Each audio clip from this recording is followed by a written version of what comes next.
Everybody's so stupid. Good thing about doing comedy in Russia, you have captured audience. You're stupid. Everybody's so stupid. Comedy History 101. Brooklyn, we don't have any gay people. They're all dead. All we got is a big sign that says, "Welcome to Brooklyn, fourth largest city in America," with this dead fag hanging off the pole. They're not from this planet, let's face it. I don't see how any man could look at another guy's hairy ass and want to bang it, you know?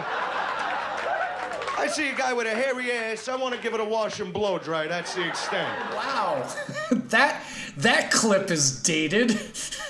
Oh no, that material's a bit dated Oh, back no, to the Reagan era 80s. No, hanging gay people from poles never goes out of style, Harmon. Yeah, but what Andrew Dice Clay was doing there, he was doing as he said, a comedy character. And you know what that comedy character attitude was? He hated homosexuals and women.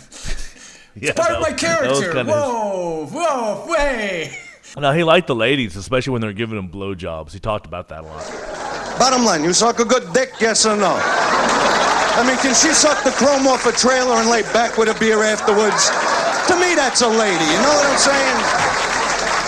Yeah, so anyways, if you're not familiar with who that comedian is, he is Andrew Dice Clay, known by his real name, Andrew Silverstein, who came into prominence in the late 80s with the brash, macho, and often offensive character, the Diceman. Yeah, good old Mother Goose, remember her? I fucked her. Hey, Forget about, whoa, hey, zoo. Hickory dickory dock, sat on a tuffet. Little Miss Muffin, what a bitch. I don't understand why, because I've watched a few of these specials now, and I don't understand why those are funny. Oh, yeah, also, like, slight plagiarism, because if you go back to some of our early episodes of Comedy History 101... Oh, first of all, welcome to our podcast, Comedy History 101.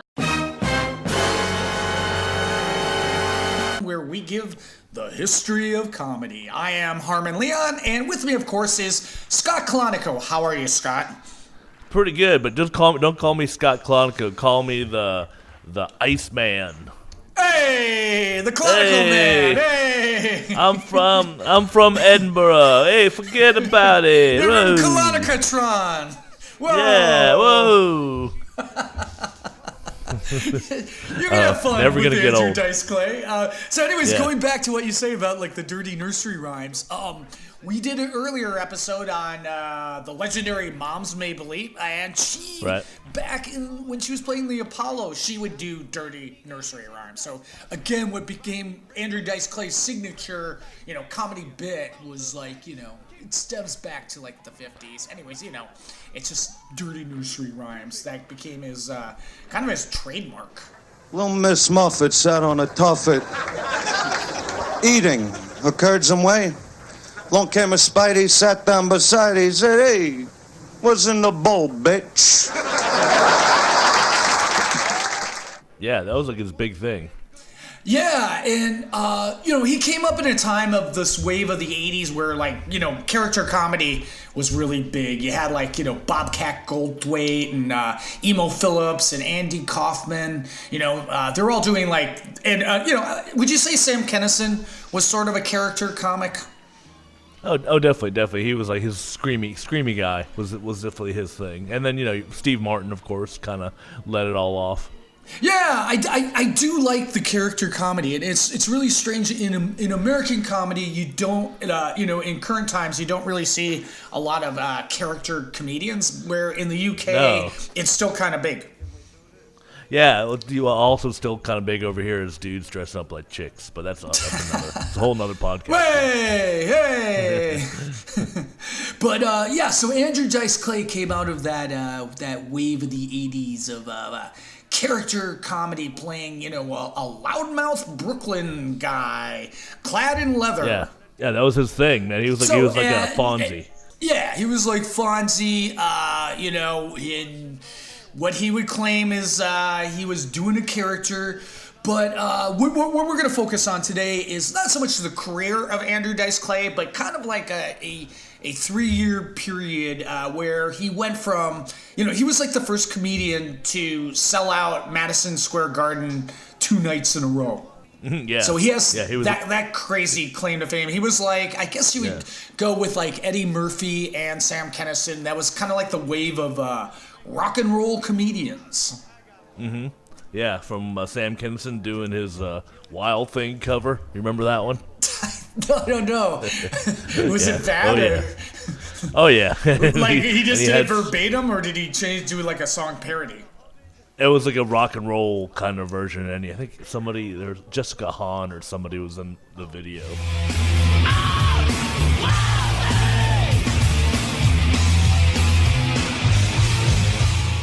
Yeah, again, that was just a crazy era of comedy because, there was only so many outlets. You could get on Letterman, you could get on Saturday Night Live, you could get on The Tonight Show, and those were all like, the main gatekeepers of comedy. So, if you hit big, you hit it really big, and just like the type of things that were being thrown at these comedians like back in the day. It's like, okay, do you want to do a Wild Thing video? Yeah, we'll give you a few million to go do that.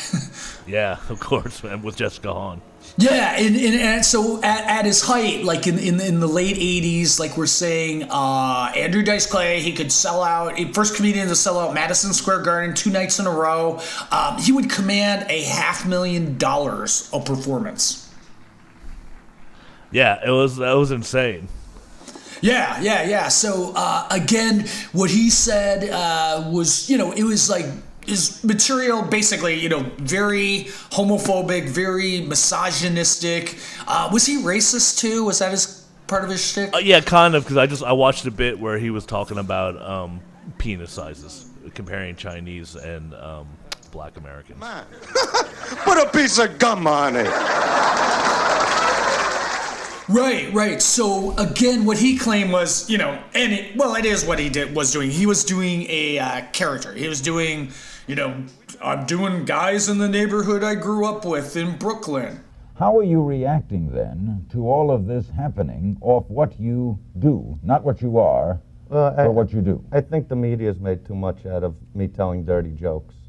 I created a character that obviously a lot of people like. I mean, I fill every arena in the country, and the thing is, the media, instead of seeing the joke, they like say it's horrible, but yet 20,000 people in an arena laugh like crazy. Right. What really twists is like, if you watch that clip we played up front, if you look at the audience, they're not taking it as a character. They're like cheering on. There's not the lifting of the veil where he's sort of winking at the audience. A good example of that is our friend Al Murray, the pub landlord in the UK, who plays a racist, owner of a pub.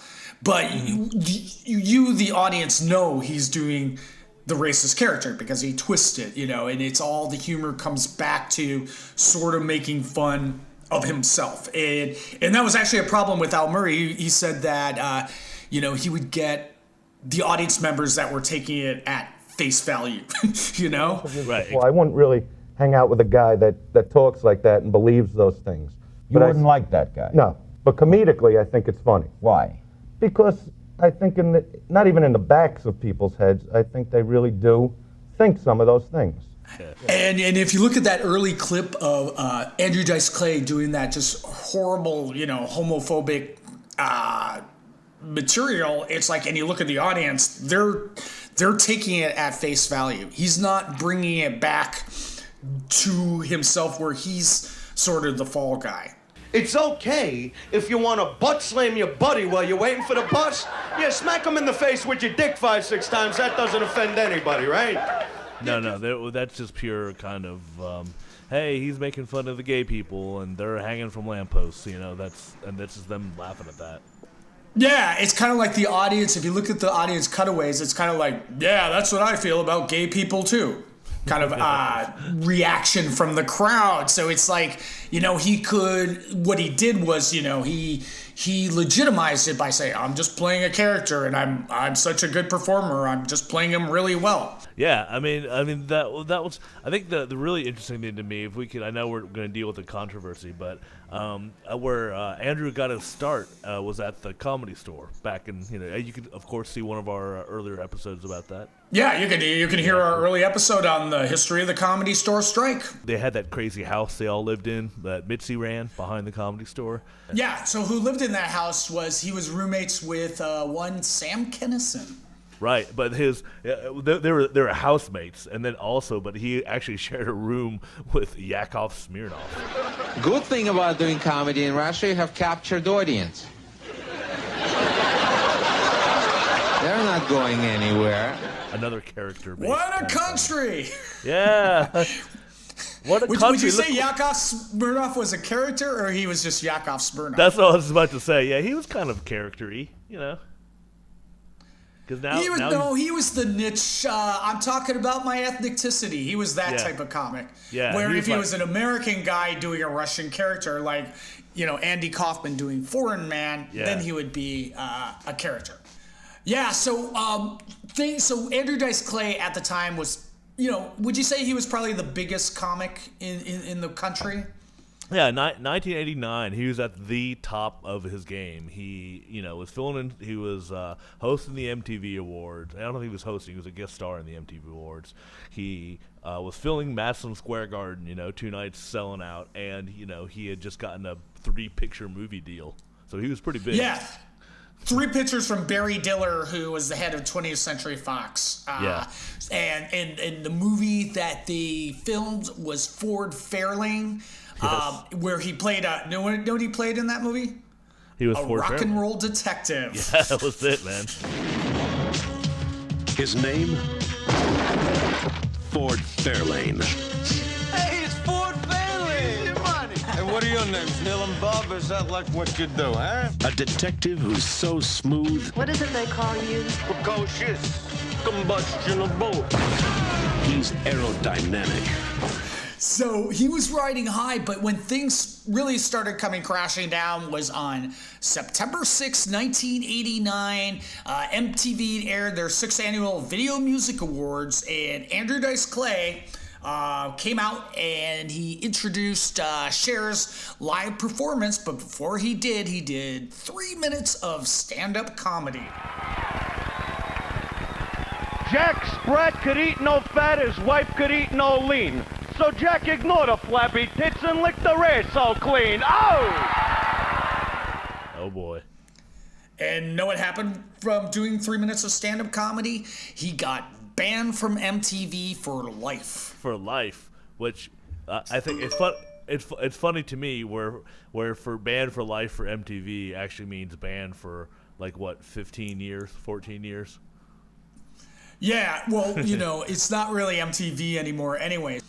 So basically what got him banned was doing his misogynistic nursery rhymes that he's been doing for years. But there's a thing in that clip that we just played that at the 24-second mark, you see him sort of look over, and he's looking at Dick Clark, because before he went on stage, I think he was threatened either by Dick Clark or the producers that if he didn't do a clean act on MTV, his career would be ruined.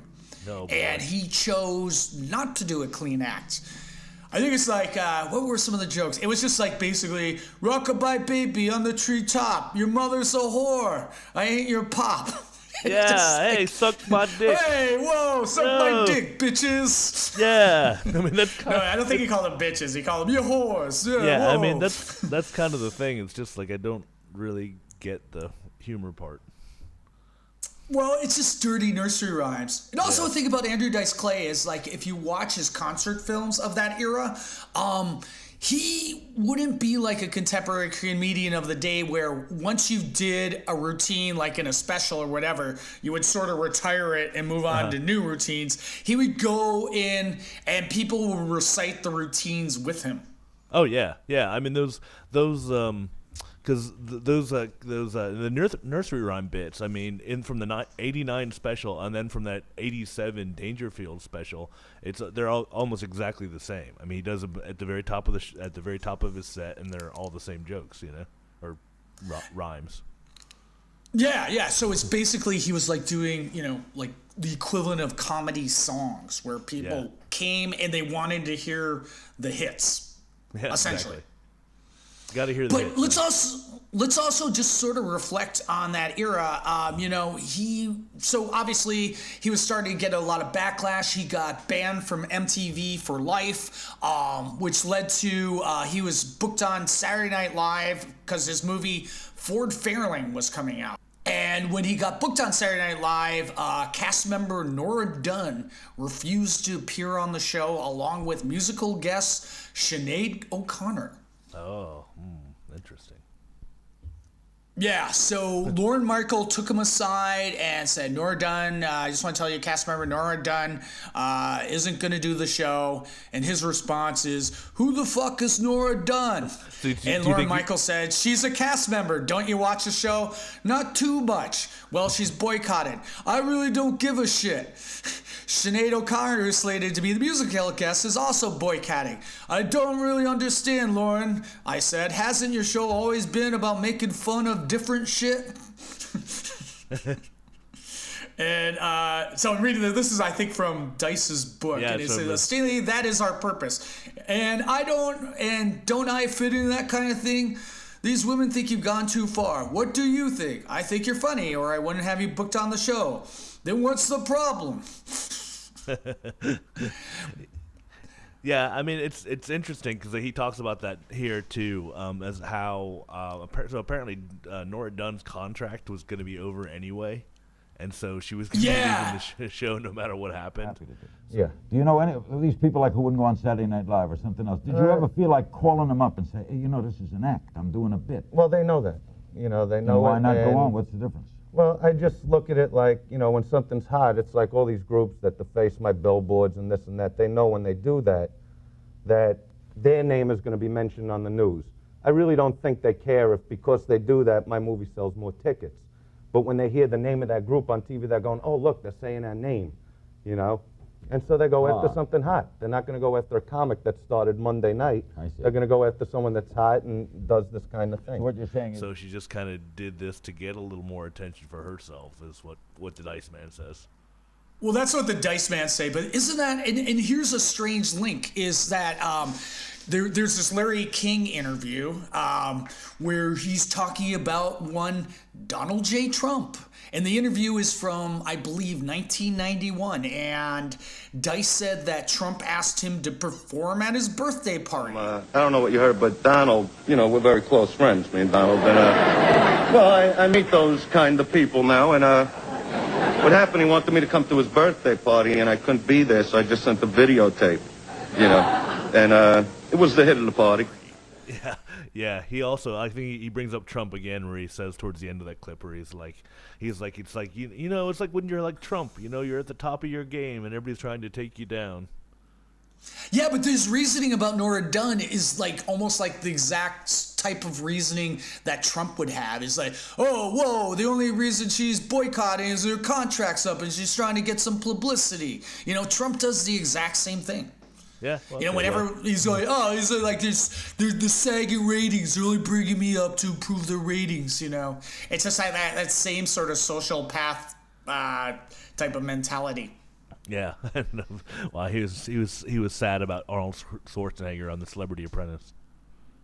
Yeah, so, Andrew Dice eventually appeared on Saturday Night Live. Anyways, I watched a few of the sketches on it.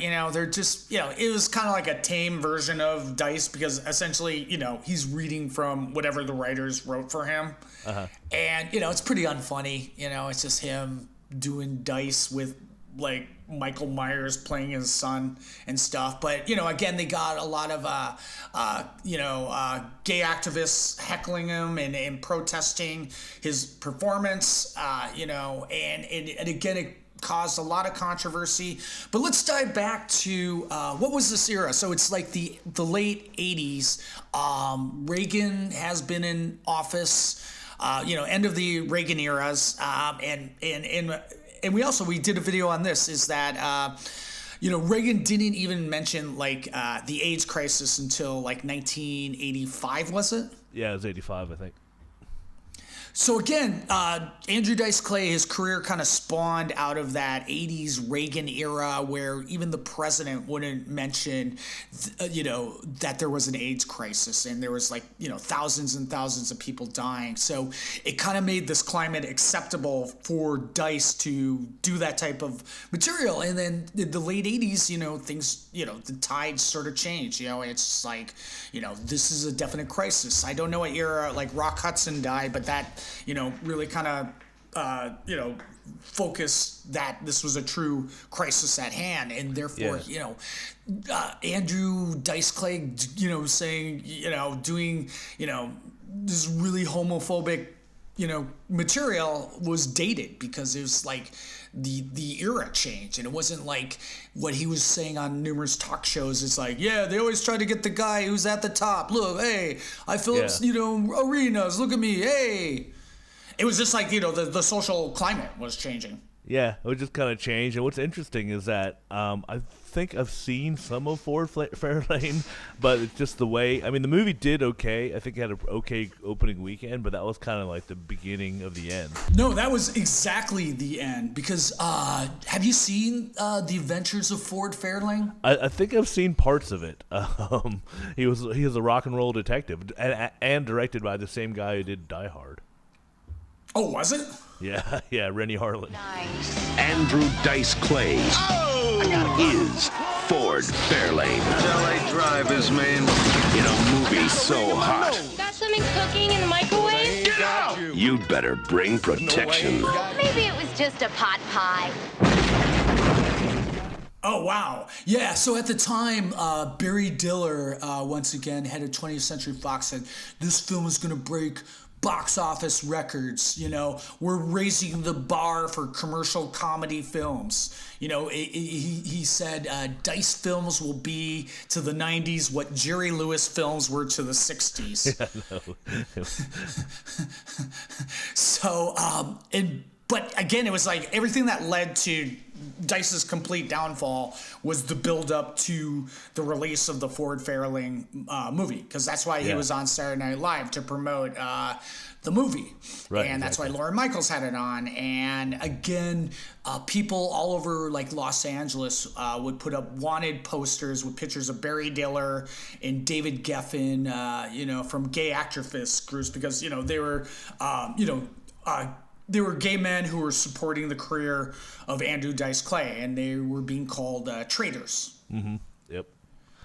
Yeah, I mean, they were saying people were tearing down the they tried to put up the movie posters around L.A. and other places, and people would just tear them down immediately. Yeah, and again, if the movie was actually good, that would have subsided, but it was a shitty movie. Yeah, I haven't seen it, but it's I guess you look on Rotten Tomatoes or whatever, it got 2 stars. And if you look at the trailer, you go, it's in the trailer, he's oh, what are your guys' names? Are you Bob and Neil, or is that what you do? It's just jokes like that. Yeah, and co-star Priscilla Presley. Yeah, exactly. Come hot off her Naked Gun series of movies. Yeah, I'm thinking this might be another mini episode, Harmon. We might need to sit down and watch this one. Ford Fairlane, yeah. Yeah, exactly. Yeah, we could call our episode "How Did This Get Made?" Yeah, no, we'll get in trouble. We can't call it that. Yeah, copyright infringement. Right, yes. But this case can put him back. I don't need money. In the black. I need questions answered. Question number 1. Can I have some money? Barry Diller was getting death threats.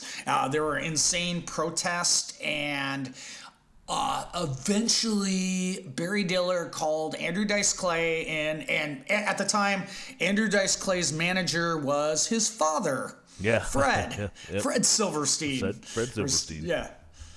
Yeah, so called him in and basically said, we are pulling the premiere of the movie, and I'm going to buy out your 3-picture deal. I'm going to buy out the other 2 movies. Yeah, so no more movies, but here's the money. Thanks. Yeah, exactly. So, and again,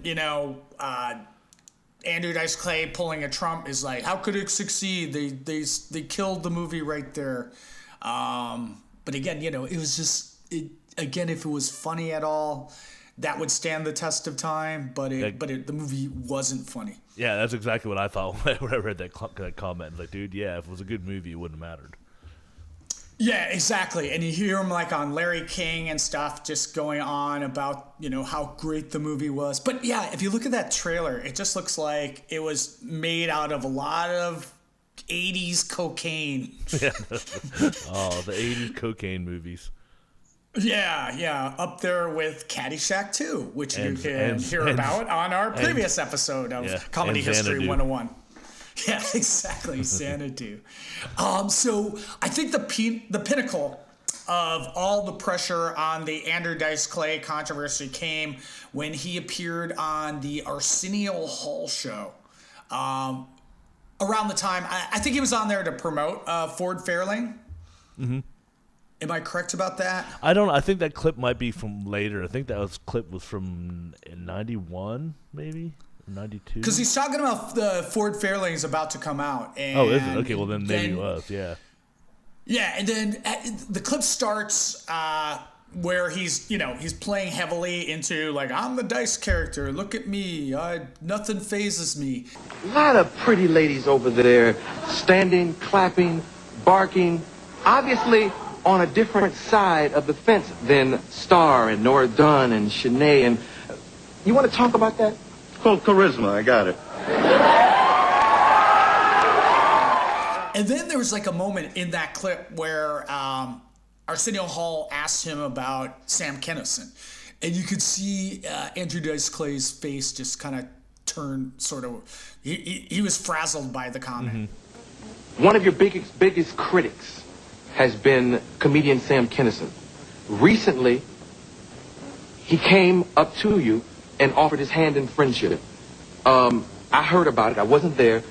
What's the deal with that? There is no deal. He offered his hand in friendship, and I shook his hand, I don't look to, all these... I have been ripped apart by just about every comic there is. And it goes back to the Trump thing. When you're on top, people look to knock you down. Because when people come up against somebody on top, their name is heard. Yeah. You know what I mean? And that's what's going on with a lot of comics, And then Arsenio asked if they're going to be touring together. Yeah. And so then, and eventually he just starts coming unraveled in that clip. And he stands up. Andrew Clay, no, let me get this straight. And everybody watching and everybody in the studio should hear it.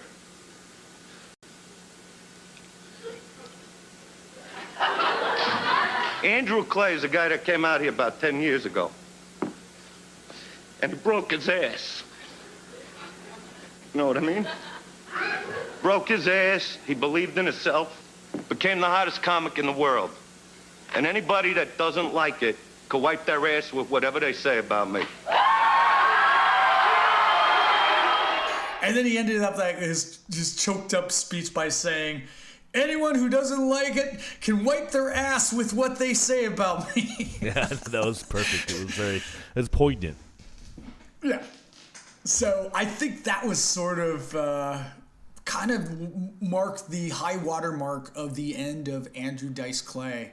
So anyways, this clip is from 1993. So this is basically a few years after, when things came crashing down. And on that clip, Joey Buttafuoco, who, what was he, the Long Island Lolita? He was like banging an underage girl that ended up like trying to murder his wife. Is that who Joey Buttafuoco is? The Long Island Lolita.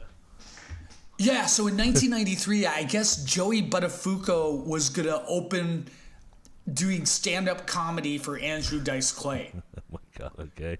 And I mean, I think it's like up there with when, and I actually did see this tour when Charlie Sheen did his stadium tours. Why did you see that tour? Because it came to San Francisco and I knew the promoter. I wrote a story about it. Okay. And yeah, actually, it turned out I knew the promoter of his tour. Okay. Jeff Wills. He started running. He ran the Punchline for a while, comedy club there, and then moved on to like booking all the comedy for Live Nation. Okay.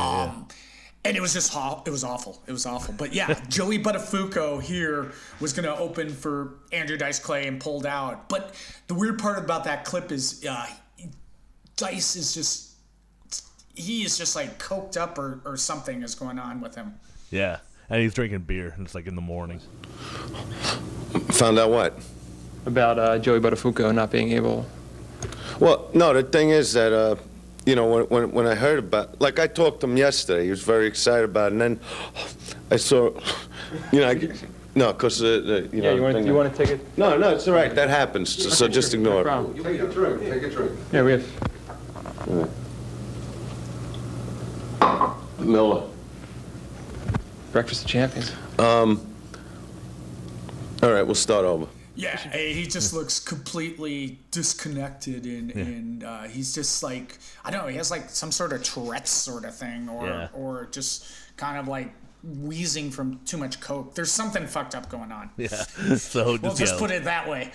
Put in the clip, yeah. And then, you know, he tried to kind of make that other come back with a 1995 sitcom called Bless This House, which he plays a lazy and sarcastic postal worker. Yeah, trying to raise a fan. According to the IMDb description, a lazy postal worker trying to raise a family in violent New York. Oh, man.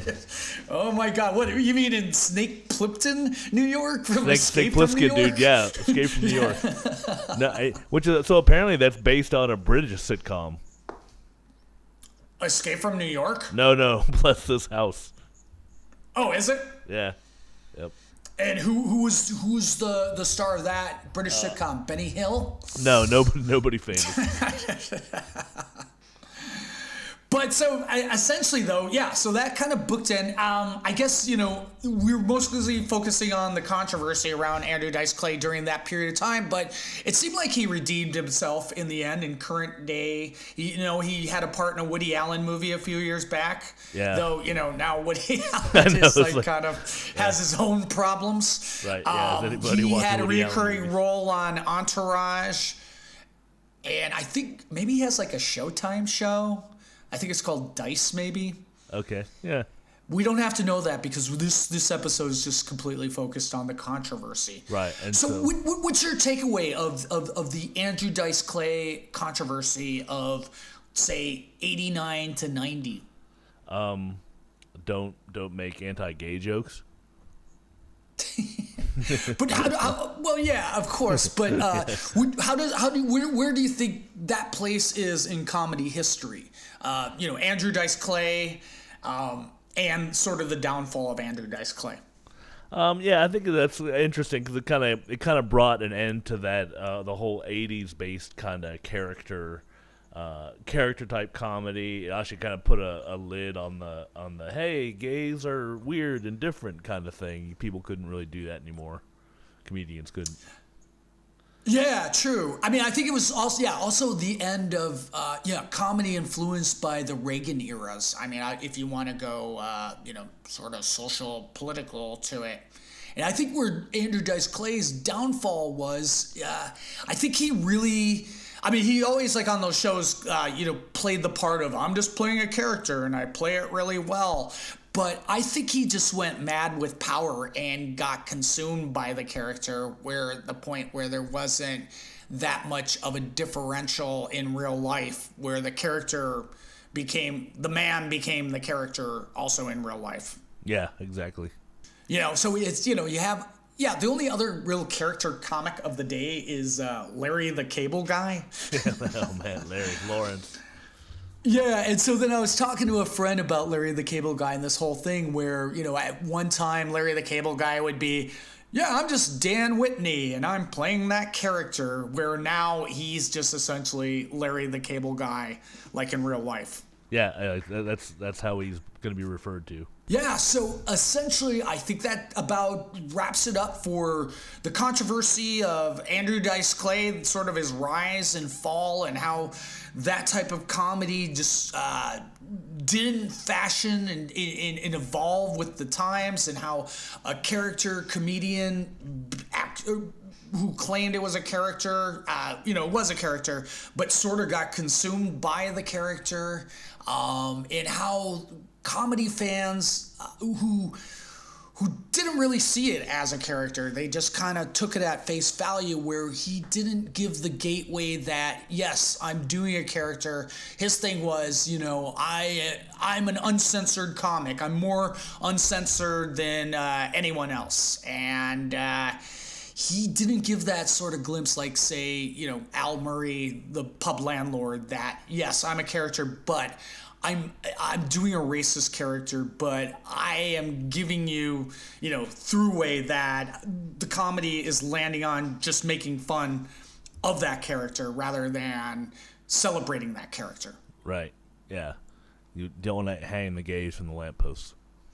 Yeah, and again, and also just in summary, it also came out of that time when, Eddie Murphy was doing his Raw special, which was, crazy dated because it's like large chunks of just really, horrible homophobic material. Yeah, he's also that it doesn't date well. It doesn't date well. Also, yeah, it came out of that same '80s era, Yeah, and he had just gotten divorced, so he was really, really super bitter. It's not a funny special. Yeah, I mean, it does have the funny bits are funny. First of all, again, horrible.